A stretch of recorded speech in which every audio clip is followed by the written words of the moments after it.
Assalamualaikum warahmatullahi wabarakatuh. Bismillahirrahmanirrahim. Alhamdulillah. Allahumma salli ala Sayyidina Muhammad wa ala ali Sayyidina Muhammad. Amma ba'du.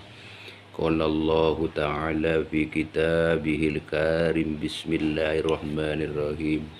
Wa ma arsalna min qablika min rasulin illa nuhi ilaihi annahu la ilaha illa ana fa'budun.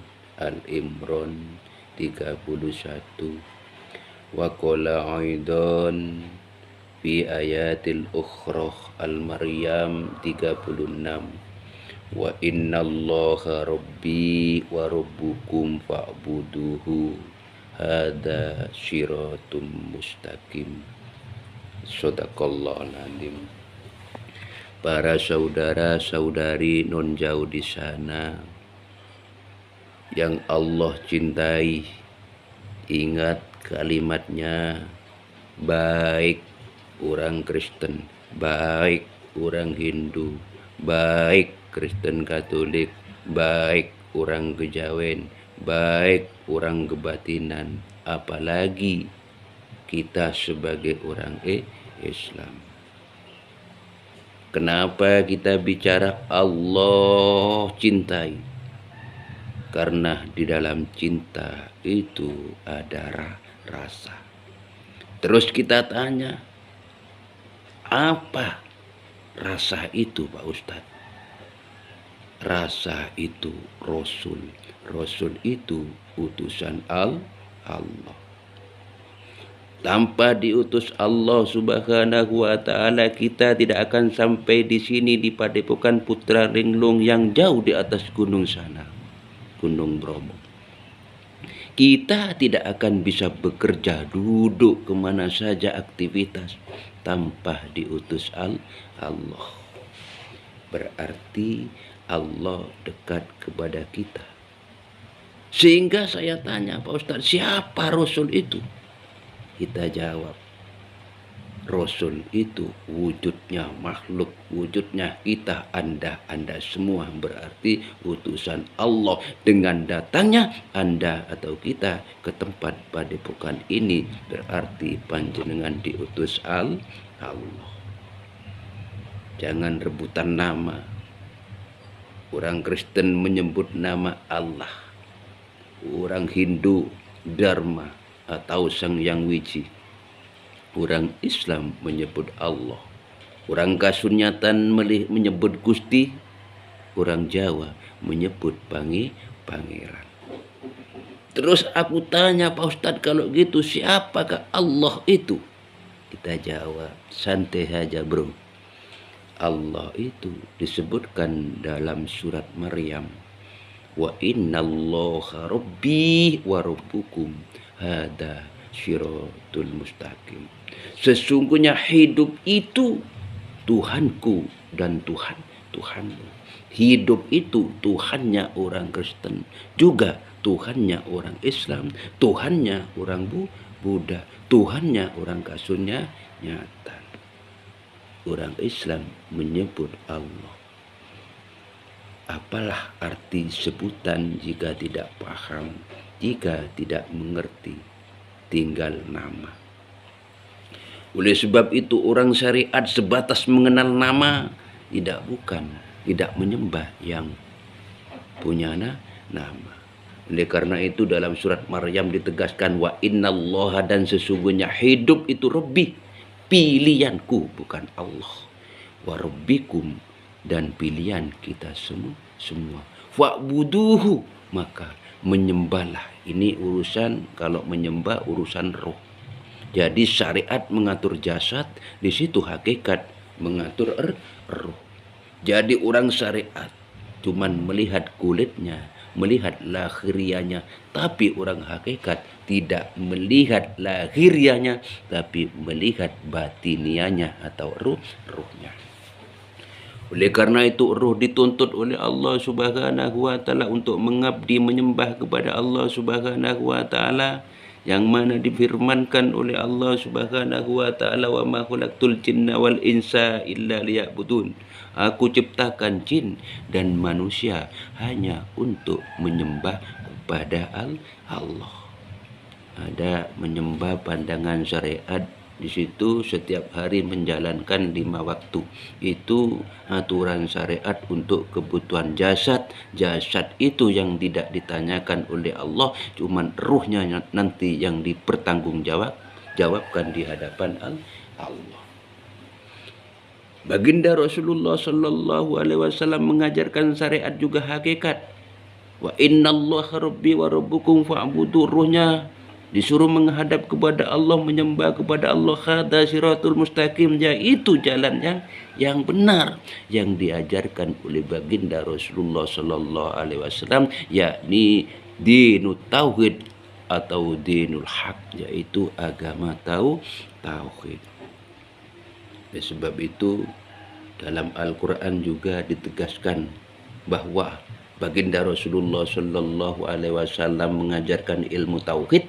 Wa ma arsalna min qablika mir rasulin illa nuhi ilaihi annahu la ilaha illa ana fa'budun. Hei Muhammad, aku tidak mengutus kamu saja, cuman mengutus nabi sebelum kamu mulai Nabi Adam. Aku utus illa nuhi dengan wahyu yang intinya wahyu, annahu la ilaha illa ana, tidak ada Tuhan selain aku adalah Tuhan. Fa'budu, maka menyembahlah atau sujudlah, menghadaplah, sambungkanlah ruh kita kepada aku atau Allah. Katanya orang Islam, jangan fanatik nama. Jadi kalau cuman yakin iman nama itu anak TK sudah tahu. Oleh karena itu Allah Ta'ala juga berfirman, walillahil masyriq wal maghrib wa aina ma tuwallu wa samma wajhullah innallaha sami'un alim. Al-Baqarah wa insyaallah 115. Mulai dari jagat timur langit wa ma bainahuma, langit di antara langit dan bumi seisinya, di situ ada Allah yang memiliki, yang menguasai itu semua. Allah berarti di situ Allah ada Allah. Allah tidak ada kemana-mana. Allah ada di mana-mana dan tidak kemana-mana. Wa ainama tuwallu wa samma wajhullah. Dan dimanapun kamu berada, dimanapun kamu ada, di situ kamu menghadap Allah. Cuman ruhanianya yang menghadap Allah. Kalau Allah harus dilihat dengan batiniah, dengan ruh kita. Oleh karena itu ruh dituntut oleh Allah Subhanahu wa taala untuk menghadap kepada Allah. Setiap aktivitas kita ditemani Allah, duduk ditemani Allah, berdiri ditemani Allah, berjalan, tidur, makan, bahkan tidur pun suami istri ditemani Allah, setiap aktivitas ditemani Allah.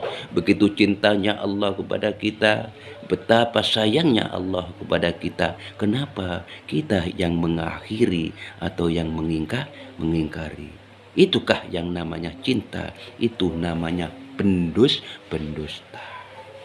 Oleh sebab itu Allah Ta'ala juga berfirman, wad khasiral ladzina kadzabu biliqa'illah, dan sungguh beruntung, sungguh tidak beruntung atau rugi bagi orang-orang yang menyangka setiap aktivitas apa saja tidak ditemani oleh Allah. Begitu sayang Allah sampai ada hadis, yaitu hadis qudsi yang tidak firman Allah yang tidak dicantumkan dalam Al-Quran.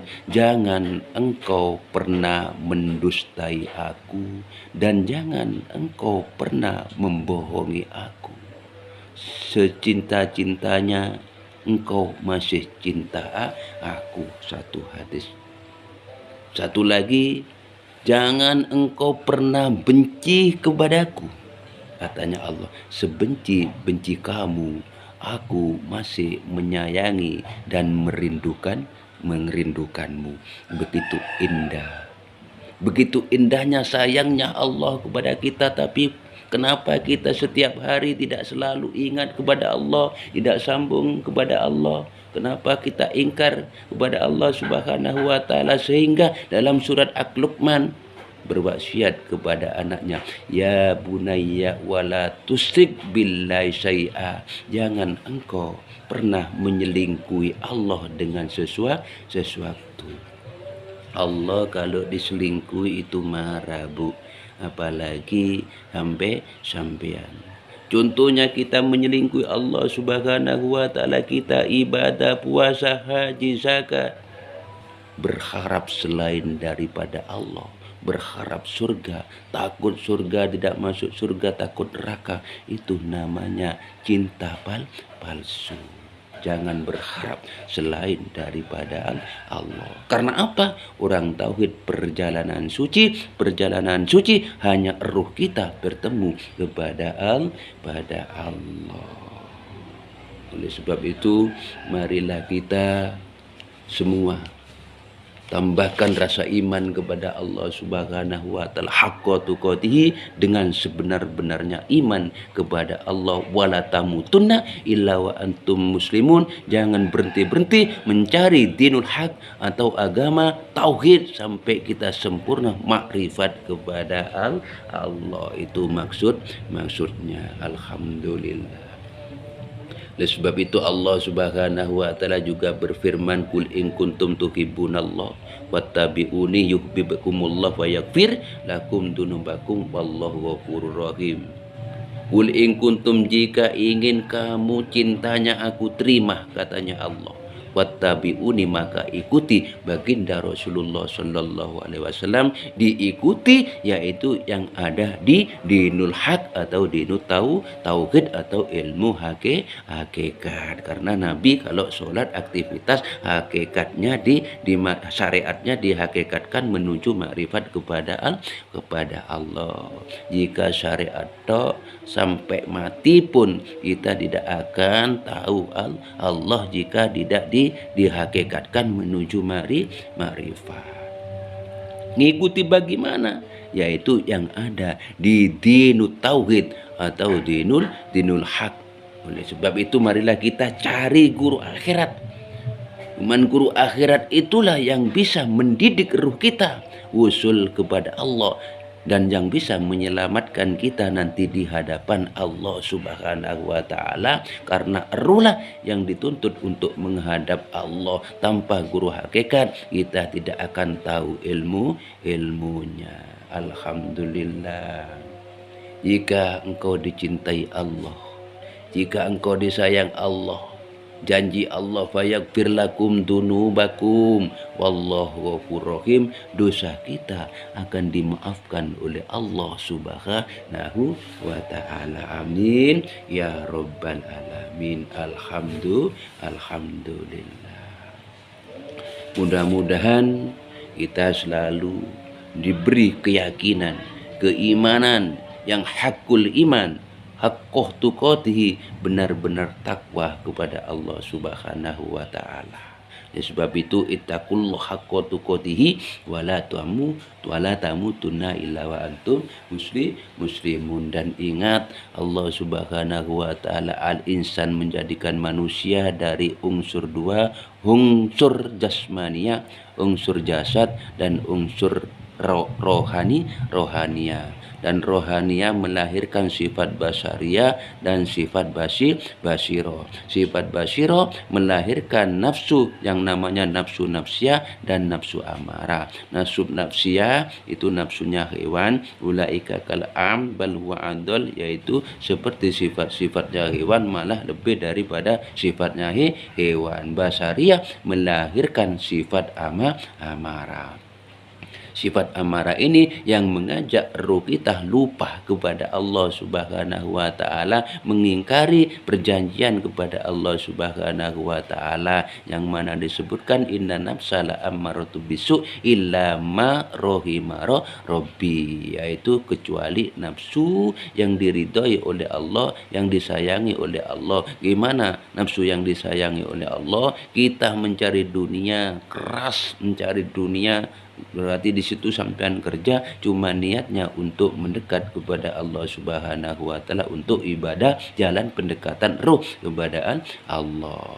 Dan ruhaniyah melahirkan sifat basyiro, yaitu bab ketuhanan atau hati mata batin. Di situ melahirkan nafsu, namanya nafsu lawama, yakni nafsu penyesalan. Setelah mengerjakan gini-gini, akhirnya apa? Penyesalan. Itu nafsu lawama. Dan juga melahirkan nafsu mutmainnah. Nafsu mutmainnah ini nafsu yang mengajak kita wusul kepada Allah, sambung kepada Allah, ruh kita menghadap kepada Allah, yang mana Allah berfirman, irji'i ila rabbiki radiyatan mardiyah fadkhuli jannati, yaitu roh yang menciptakan ketenangan, kedamaian, tenang dan damai, itulah yang namanya surga.